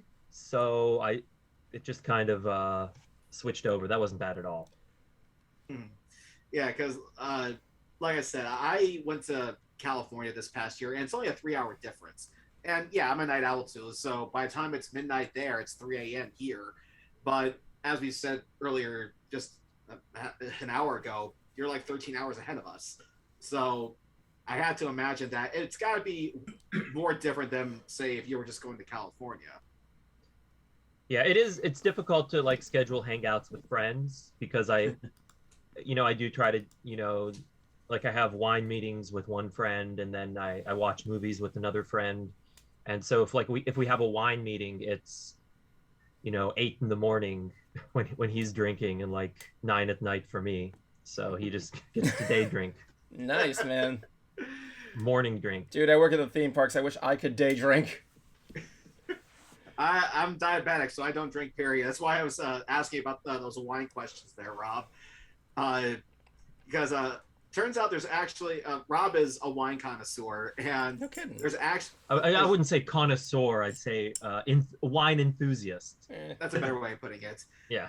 And turns out there's actually a prison-made wine called Pruno, and yeah, it's they literally they somehow can get the ingredients to make this alcoholic beverage. And I sent it to Rob, and he goes like, I can't imagine this tasting any good. Well, when I was younger, my father had a friend who made what he called Chianti in his bathtub, and God. it smelled. It's one of the worst things I've tasted in my life. What was it like? Like, Way too bitter or something, or like? I can't describe the taste. It's like on a whole different spectrum of awful. I feel But like I the- would trust moonshiners more than I would trust winemakers or homemade winemakers at first. I have had moonshine, like legit moonshine. Yeah. When my previous band was on tour, we stopped in this place called Hippie Hill, Tennessee, and they had legit moonshine in a jar. It was this weird community up in the hills that had a music festival for a few days, and one of the highlights was moonshine in a jar. Like an actual mason jar of moonshine, and it was incredible. But it also got me really messed up, and I was on like the floor of a gas station, and then I ended up getting pink eye a few days later, which I probably got from that floor. And it was a whole thing. But the moonshine was amazing. Yeah, 'cause yeah. I had moonshine just once, and I only took like a little sip. My a friend of my older sister's, I guess their brother had just turned 21, and someone actually got them, this little thing of moonshine, and yeah, it came in a mason jar, and I'm like, okay, I'm a little hesitant here, but I'll give this a shot, and I was there for this, and I took like maybe a little bit more than a thimbleful, and dear God, that stuff is potent. I mean, the last time I got a feeling like that was from Jägermeister, and the like moonshine just was out there. Jaeger's candy, basically. Oh yeah, definitely. Like my mom had a flask in this refrigerator. She has a condo in Crisfield, Maryland, and I just grab a random flask and they're just like, Evan, that's full of like friggin' Jaeger bomb. I'm like, whatever, I just do it, and she's actually surprised I actually took that much. I'm like, Evan, are you okay? I'm like, I'm fine. Never better. Like, yeah, I think Jaeger. probably it's like really sweet, so people get bad hangovers from it. That's, I think, where its reputation comes from. That's why I stick to vodka, man. Okay, this is adorable. What? Okay, so Let's talk about alcohol. Pokemon Worlds just happened. Oh. And a few things actually came from that. But I'll get to those in a bit. So Pokemon TCG had a fun little thing where they got two little Spheal plushies, and they had them play at Worlds. However, their decks got disqualified because they weren't considered standard. They got someone from security to actually hold them up and take them out of the arena. They were escorted out by security. And this was from the official Play Pokemon account too. And then the actual Pokemon account got involved with it. It says unhand them.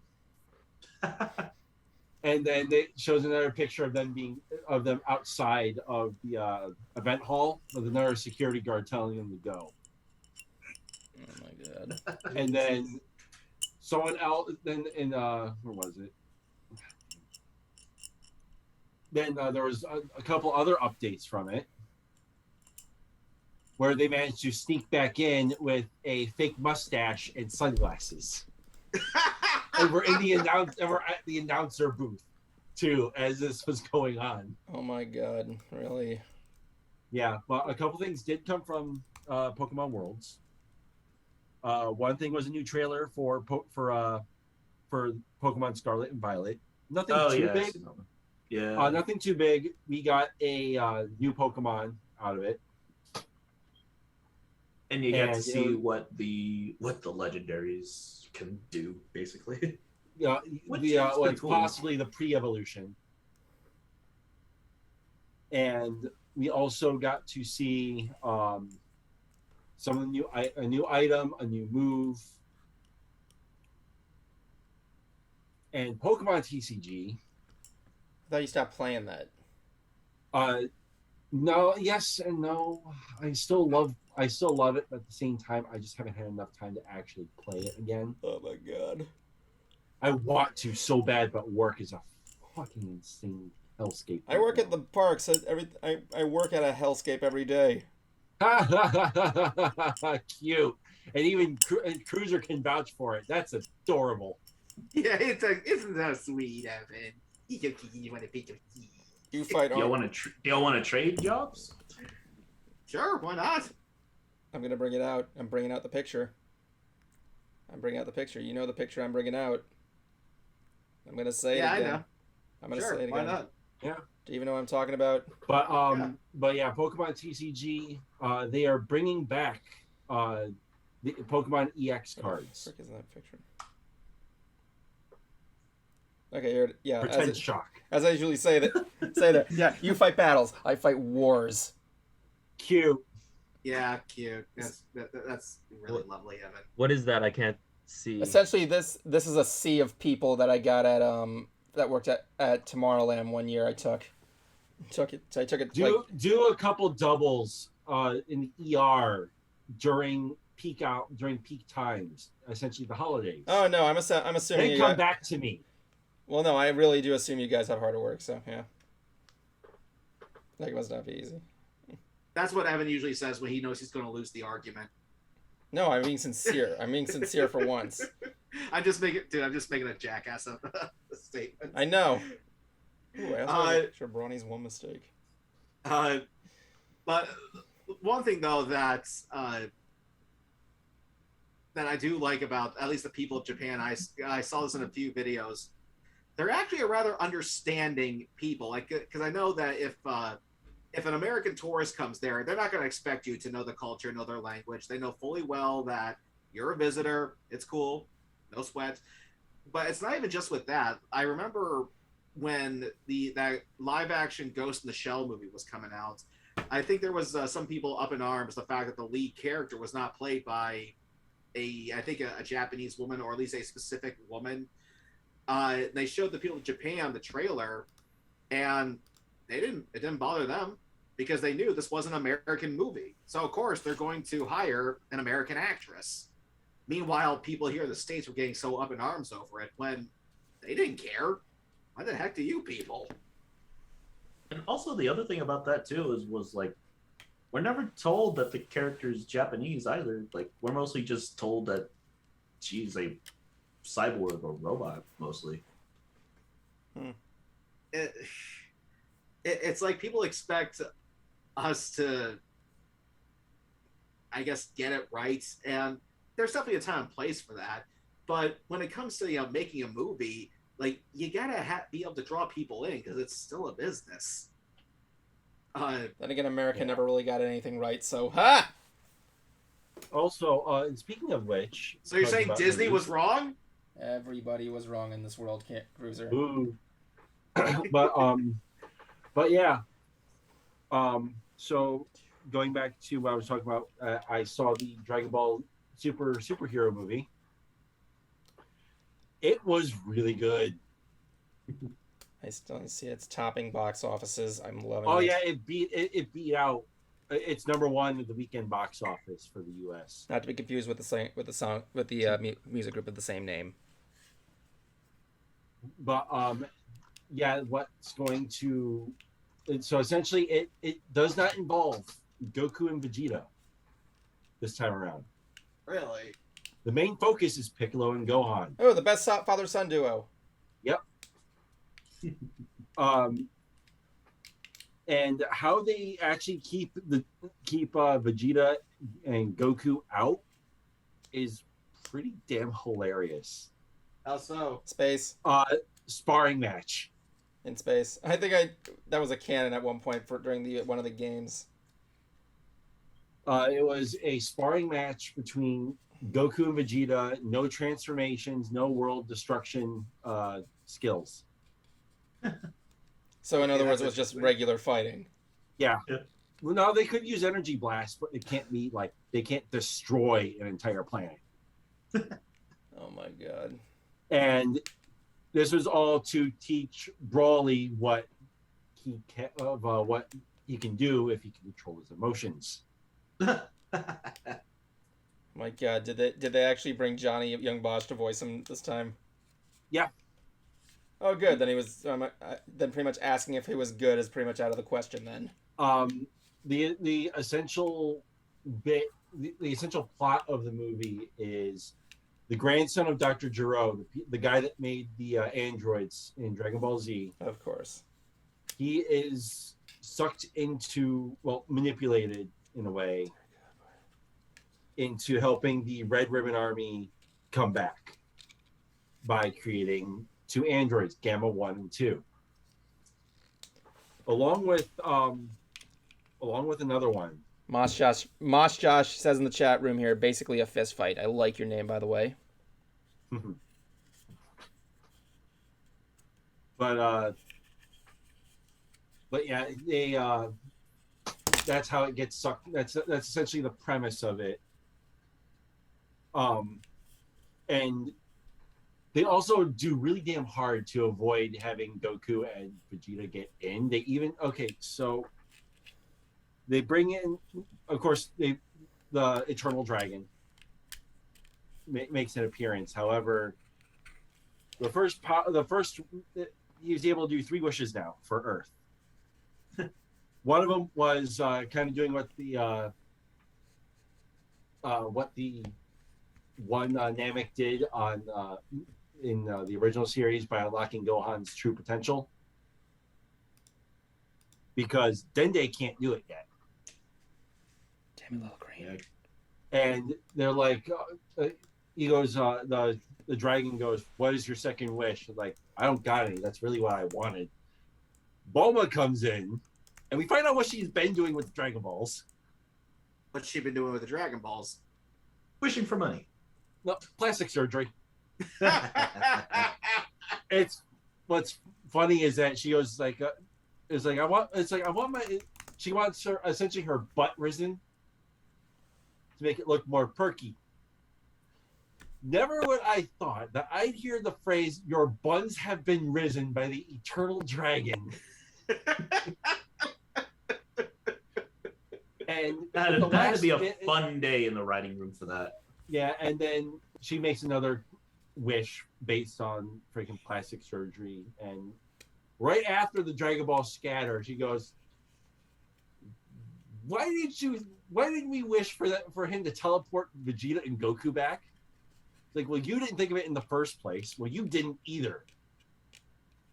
I thought the Dragon Ball scattered after when you make the one wish. They do. No, yeah, the new thing is like, yeah, they modified it. Earth can do 3 now. That was 2.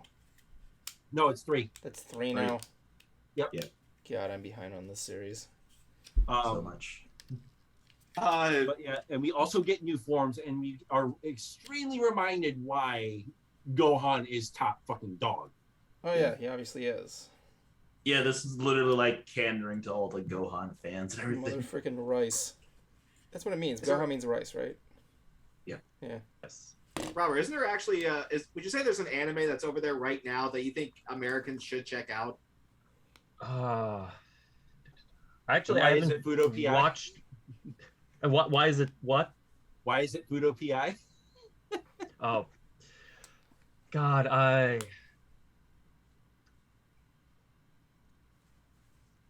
mean, right now the big thing here, of course, Demon Slayer is huge here. Oh yeah.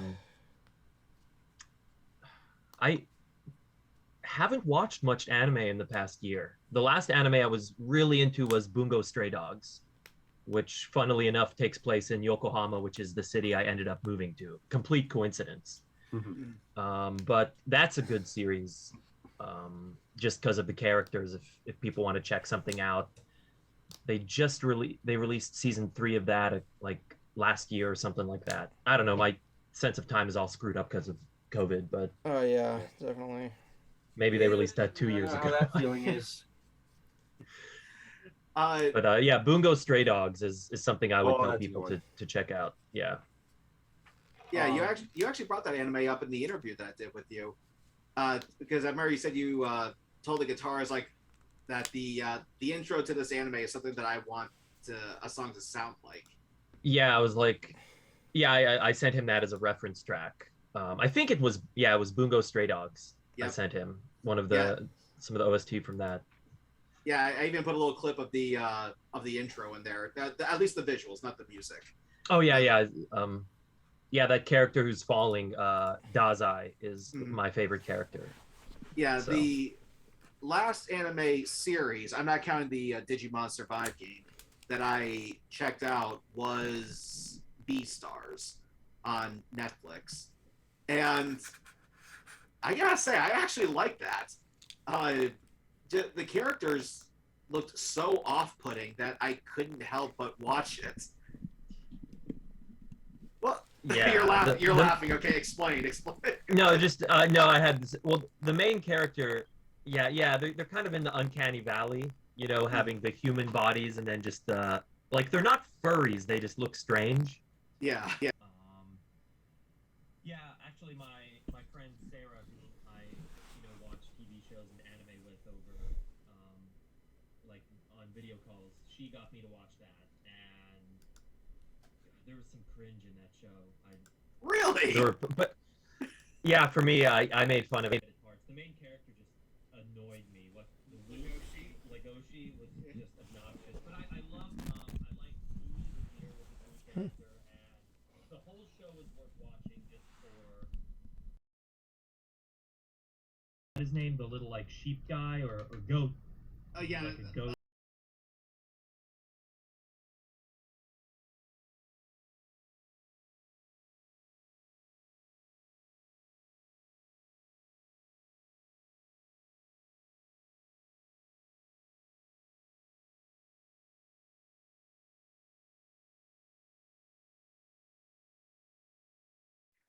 Okay.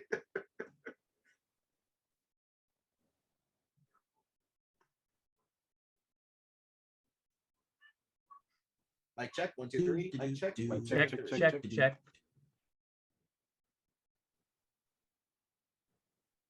Chicken wings. Oh yeah, but yeah, no, some of his monologues were just too much. Were too over the top for me. Him and the wolf girl, and then the rabbit who didn't know what she wanted to do. How to or who to do. Yeah. Pretty much. I liked it. I was like, yeah, pretty much. But yeah, that was a show. That was something. Yeah, I need to go back to like that stuff there. Like I've been really behind on anime lately. What have you been watching? Oh, me? Let's see. I finally got around to watching The Sopranos. Oh, my like years later. Like my parents just rewatched that whole series. I have yet to see The Sopranos. I've heard really good stuff about it. No, it's amazing. It does live up to the hype. It's fantastic. Yeah. Oh yeah. Definitely good on the mafiosos. I mean the production value on the first season isn't quite up to the rest of it. Oh yeah. But I still I love it. I've been watching Better Call Saul. Oh yeah, you were talking about that. I'm like, that's another series I gotta see. Better Call Saul, man. It's a slow burn, even more so than like The Sopranos. It's more about characters, especially Breaking Bad had all the was a little more action packed and had bigger stakes, whereas Better Call Saul is more of a personal story, even though eventually, of course, the cartel gets involved and there is crime stuff. But the first 2 seasons are pretty much a personal story. But the writing is phenomenal, and I actually liked it better than Breaking Bad. But I actually haven't even seen Breaking Bad. Neither have I. It's actually really surprising. These guys have, but I don't think I think you've seen Kuma and Jablonski. You've seen Breaking Bad. Yeah, I've seen bits of it. I haven't seen like all of it. I know. I like how people have been going around the Disney parks with Walter White shirts where they have like the Disney logo, except it's like a whole lab set and it just says Walter White on the bottom instead of Walt Disney World. But there's one. What's making me interested in checking out Breaking Bad was I don't know what the character's name is, but that black guy's death scene from when the bomb goes off. Yeah, no spoilers, but yeah, he's a fantastic character. Yeah, because when I saw that and I saw like the results of what happened, I just went, dear God. That looks so cool. I mean, that was the thing with me growing up. I missed out on a lot of live action TV shows because I was a dumb little kid. Like And what? not much changed. Yeah, pretty much. Much like one of the things I missed out was people were talking about House. I never got to get into House. House I was never okay. watched House. I've heard That was so. cool. House. They're like they're like medical detectives. No, it was just about the one guy specifically. Yeah, he's like a medical detective. Yeah, it was, but yeah, it wasn't like people. It was specifically just him. House. He had a group that worked under him that just listened to all the bullshit that he said. But Peter Lorre is a good actor, though. I loved how he played the character. Oh yeah, I haven't seen Peter Lorre disappoint me yet. For all I know. Are you hoping to come back to the States to visit for a little bit, Robert? I would love to visit. It's I'm worried about getting back into Japan. I don't know what the travel restrictions are. I'm here on a work visa, so I shouldn't have trouble. Things are really tight with time until I get my degree, which will hopefully be February of next year. But after that, I'd like to come back and visit just for a week or a couple of weeks. I miss my mom and I miss my friends. So, and like I miss those hamburgers. So. Yeah, because you've been over there for like how long? Like 4 years? 3.5. January 2019, I moved here. Bravo, man. Nice with the commitment. Yeah, and you are an English teacher out there, right? Yeah, because because I'm going for a Koto degree, I can't really get a student visa doing that, so I had to go the work visa route. So I'm teaching the one-on-one lessons I mentioned earlier. Yeah, he did mention this earlier before he came in, Cruiser. But yeah. So I'm teaching basically these like one-on-one conversation lessons, which is really cool. Kind of as my day job, and then I'm doing the Koto as well, and then I started the band here. So. Oh yeah, how is the band going on though? Like yeah, you have like anything out yet or? Oh, just one EP. We were gonna have a show at the end of this month, but that fell through, so I'm a little disappointed in that. But you win some, you lose some. You get back on your feet, you try again. Yeah, but no, we do have an EP out. Nice. So now one thing I've been kind of curious about the Koto. I'm sure you at least know what harmonics are on a guitar, right? Yes, it's like where you play. It's like basically an octave. You hit the string in a way that makes an octave higher. Yeah, like. Yes, you can do that on Koto. Yeah, that's exactly what I was going with. Basically, what you do for Koto, is you just have to you put your finger in like the center of the string between where the bridge is and where the end is, and then if you hit it like that, you get an octave higher. Okay. And then if you put it, what is it, like 3/4 of the way, you can get 2 octaves higher, or something like that. Yeah, but yeah, it's tricky. I'll bet. I mean, you were telling me about some of the special markers you have to put on there to play certain songs, and moving the bridges around to get it right to tune it. Yeah, it can be a bit of a pain. This is the music, by the way. What the score looks like.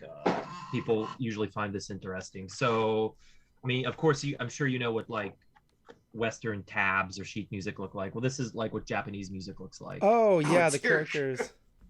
Yeah. How the heck do you read that? It's not hard. Like once you know how to do it, it's just the kanji, the characters line up with the strings. So you have characters for like strings 1 through 13. If they're next to one another, it means play them at the same time, and you basically go down a column reading from top to bottom, right to left. And Jeez. Answer there. If you guys are interested, I am going to be posting a link to your YouTube channel here in the in this chat room right here for those who want to check out the music that he's come out with. Yeah, it's pretty good you. music. It's good music. It is. And that's Okay. Go ahead. I'm not going to interrupt someone complimenting me, please. Well, just like how I said in the interview, it's not like this music was made for the people of Japan. Anybody can pick up this music and enjoy it. This was not made for a specific market.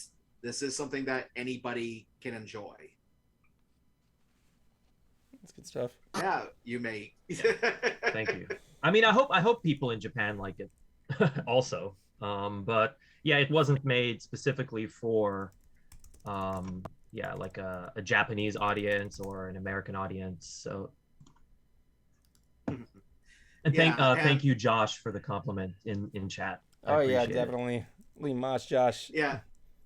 Yeah, and I remember when we were doing the interview too, the last question I asked was, what can people expect from Rhone Valley Rogues? And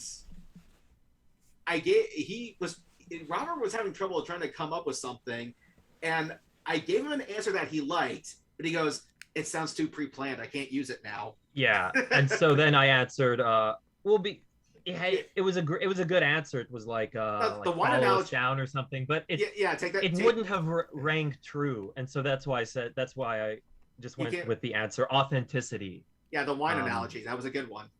Yeah, I think if people want to know what to expect from the music, it's authenticity. Oh yeah. Yeah, because that actually is something that does ring true with a lot of music fans. Like if they're going to listen to, say, country, they want to hear authentic country. Like a person who did like grow up in the area or is familiar with the area. Same thing like when it comes to hip hop and rap. Now there are definitely some exceptions. I'm trying to remember, what was that one song? Something Road. I can't remember. It was by a rapper, but he did this country song, and even the country folks were like, okay, this is actually kind of a good earworm here. Longtown Road, I think it's called. Yeah, I heard that there, yeah. Yeah. And I would definitely say Robert's music does come from a place of authenticity.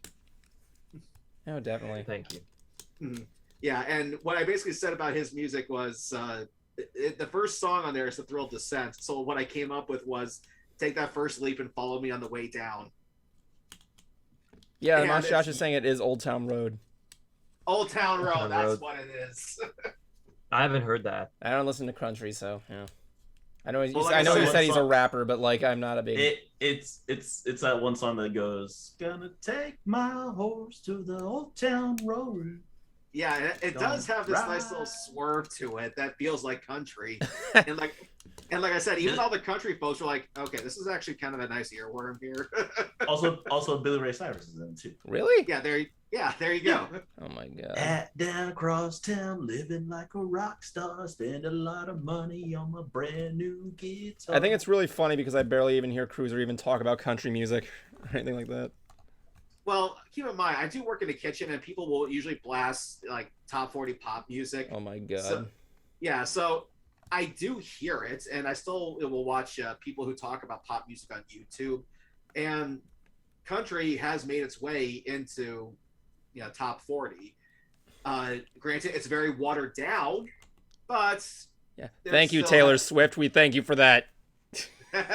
Did she do a country album or something? Oh my god. She started out as country. Okay, yeah, she started out as country. I didn't know that. Yeah, she started out as country before she became the brat that she is. What's popular in the U.S. now? Like I don't really follow. I don't know what kind of music. Kind of having a sort of revival. One of the bigger artists that I can think of off the top of my head, Post Malone is still up there in popularity. The Weeknd. Oh yeah. Oh my god. Oh, I saw he has something at Halloween Horror Nights. Yes, when I went to the Weeknd's coming down here. Enter the macabre mind of the Weeknd in this haunted house as he stalks you through the surreal nightmare of his after-hours music. I'm going to be curious to see this, actually, because I was talking with Jablonski a few episodes ago, reading off like his track listings, and he even has a song called The Hills Have Eyes. And while it's named after a very disturbing horror film, the song has nothing to do with the movie. It's about being friend-zoned. Yeah, Mosh Josh writes, my favorite part of the lead Lil Nas X is gay. Yeah, yeah, he was the one who did that song we were just talking about. Oh yeah, Old Town Road, yeah. And he also worked with another country guy who goes by the name of Orville Peck, but his identity is a secret.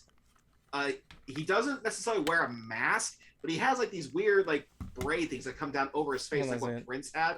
What's his name? Orville Peck? Yeah. Orville Peck. Let me see. I just Oh my I just looked it up God. right here. Oh my God! What? I just looked it up right here. The top music genre listened in the God. U.S. Oh my God! It currently says right here that rock music is still the most popular music in America. What type of rock are we Damn talking track. about? Yeah, I haven't heard it. What is this And then rock and roll you speak of? Then there's other things. Here's another one that says R&B and hip hop. But then this is like from 2021. Let's see, 2022. It's kind of ranging from hip hop with mostly just hip hop. It says, because I was right here going like, I don't know that many people that listen to rock music that much. I know. I usually Rock is like my favorite genre. I mean, I listen to a lot of electronic. I mean, I just recently got back from a Kraftwerk concert, which was really interesting. Oh wow. Yeah, it was really. You're familiar with Kraftwerk? Robert, you're familiar Oh, with me? Kraftwerk? Yeah. Sort of. Dude, Like I know the name. I was actually unfamiliar with it until Evan told me, and then suddenly months later they get inducted into the Rock and Roll Hall of Fame. Like, wait, what? Where have these guys been?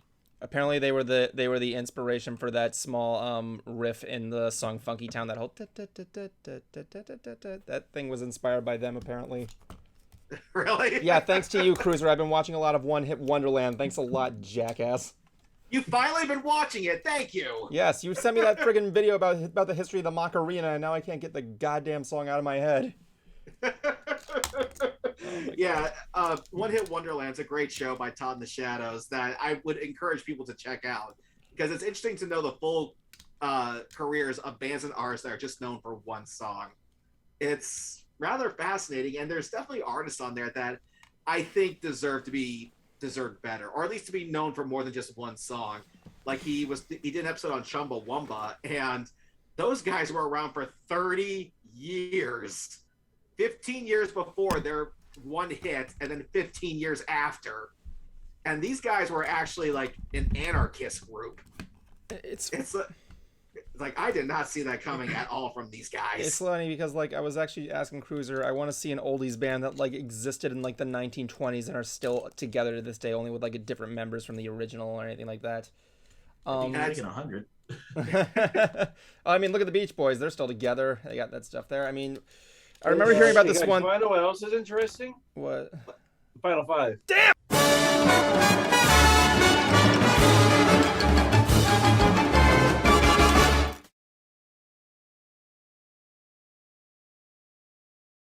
All right, everybody, welcome to the Final Five. For those unfamiliar with this, Robert is the Final Five. It's the point where we leave our final thoughts within a 1 minute time limit.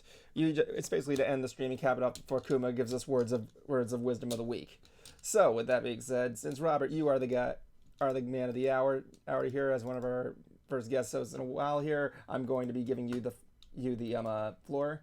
You will have 1 minute to basically leave final thoughts, and your time begins now. Oh, we should have had someone else go first, so I could follow their lead. Yeah, let's. But no. Okay. Let's roll with this. Let's roll. My final thoughts. Well, first of all, thank you for having me. I've enjoyed being on here and just hanging out, talking with you. Final thoughts. Thank you for plugging my music. I appreciate it. Rhone Valley Rogues. Let's see. Final thoughts. Well, what tell people what to expect next from your line of work, your music. What to expect next? Recording a new song titled Delinquent Flare that I read the lyrics for earlier. Other than that, just plugging away at my degree. And time. time. Sorry, I didn't have anything No, better. dude, it's cool. You got some good stuff there. That's my thing. I always catch everybody off guard on this whenever I can. Sorry. All right, let's just go next with Jablonski doing his Jablonski-esque thing with his Jablonski-esque hour. Hold on, I gotta get you in the center stage. All right. As soon as I can get you into the center stage, you'll be all good. Hold on, I gotta get out of this. I put everything on full screen. I apologize. Let me just give you the floor. How do I use this? I'm not too familiar with mother frickin' shit. Hey, don't give me the friggin'. Yeah, man. I'm trying to figure it out here. I'm trying. The thing all I can see is you and Robert on the screen. I'm trying to get. Oh, there we go. Okay, Jablonski, your time begins now. All right, so I don't have too much else going on. I'm back to my old schedule, my old thing of work home. I'm kind of helping Cruiser out with a couple projects. I'm not going to say what, but they're going to be good. Other than that, not much else really. I might have a second Halloween article coming up on Retro Days, and we're working on getting a couple guests for the near future. And also remember, kids, remember to drink your motherfucking drugs. It's his thing. It's his thing. All right, next up we'll go with Kuma. Kuma, getting him in that picture. I also could do this. Okay, do I really got to do this for every single person? Okay, Kuma, your time begins now. Yay. I've mostly just been doing more D&D things where I'm just making up stories. I'm also trying to reconcile with a friend a bit as well too, so there's that. But yeah, that's going fun. But no, I'm just making up more D&D stuff is really all I've been trying to do. Might try to do more photography later on as well too, is what I've been thinking, but I don't know how that's gonna go as well. But yeah, nothing much besides just making things, writing, buying character designs. But no, that's pretty much it. Seems good enough there. There, is that good? Okay. So with that being said, the next one up here, and finally that leaves us to Concert Cruiser. Better make it fucking good. Your time begins now. Yes, as Jablonski said, he and I are working on a couple of projects.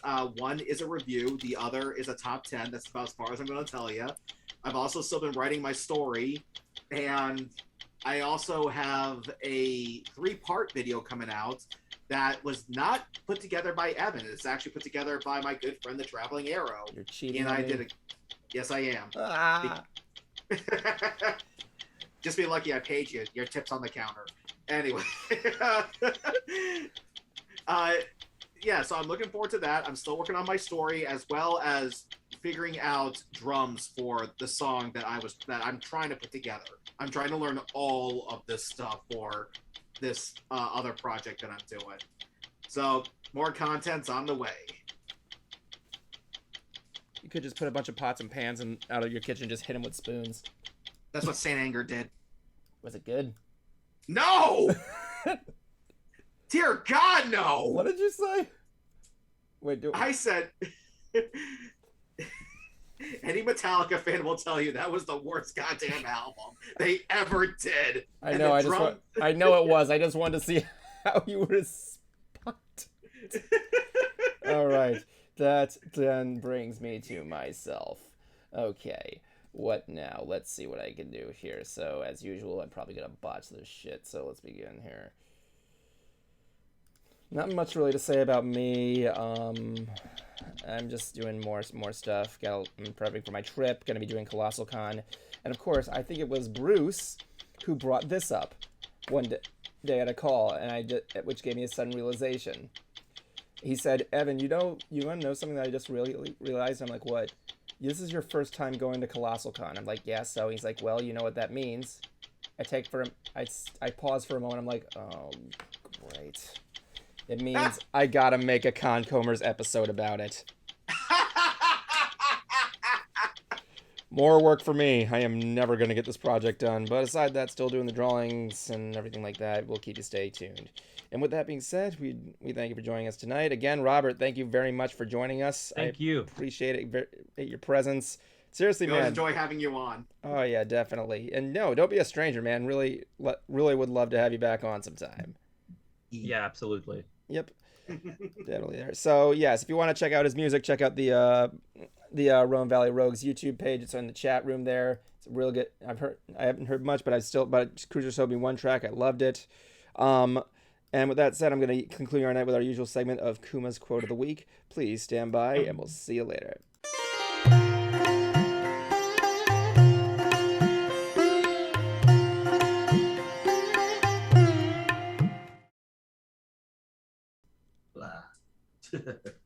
Oh dang, I forgot we're on Zoom, not Discord. I can't change my background. Well, I can't change it fast enough. Nope. But yay. My quote of the week comes from a British hairstylist, funny enough. It's from this guy named I hope I said his name right. Vidal Sassoon. Gesundheit. Yeah, I know, right? And his quote is actually it's pretty funny if you do it in a sarcastic way, but it's also has pretty good meaning behind it as well too. Behind its meaning, pretty much it goes. The only place where success comes before work is in the dictionary. And yeah, it pretty much is true. I can't argue with that logic, actually. Yeah, and it does work in real life as well too. So it's basically just saying like, don't just wait. Go do the work and everything. Because success does not come first, except in the dictionary. But yep, that'll be all from me here at Ants. From all five of us, we'd like to say good night and take your hand off my blaster.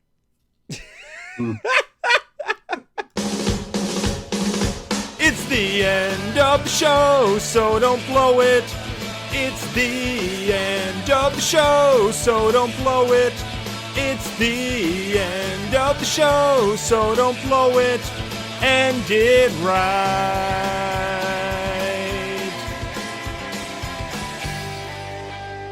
My life is a bacon-wrapped hell on earth.